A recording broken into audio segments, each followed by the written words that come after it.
Is your Nintendo Switch acting like a fancy paperweight, refusing to power on or charge? First, ensure your AC adapter is properly plugged into both the wall and your Switch. Try a different outlet to rule out power source issues. Let it charge for at least 15 minutes. Even if the screen remains black sometimes, it just needs a little boost. Next, perform a hard reset. Hold down the power button for a full 12 seconds. This can sometimes kickstart the system if it's frozen after releasing the button. Wait a few seconds, then press it again to see if it turns on.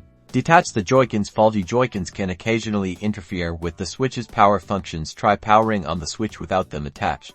Inspect the charging port for any visible damage or debris. Use a flashlight and a non-metallic tool, like a toothpick, to gently remove any lint or dust that might be blocking the connection. Be very careful not to damage the pins inside. Try connecting your Switch to a computer using a USB-C cable. Sometimes, a computer can provide a more stable charging current and help revive the battery. Leave it connected for at least 30 minutes. If none of these steps work, your Switch might have a more serious hardware issue. It might be time to contact Nintendo support or seek professional repair services. Don't give up hope just yet.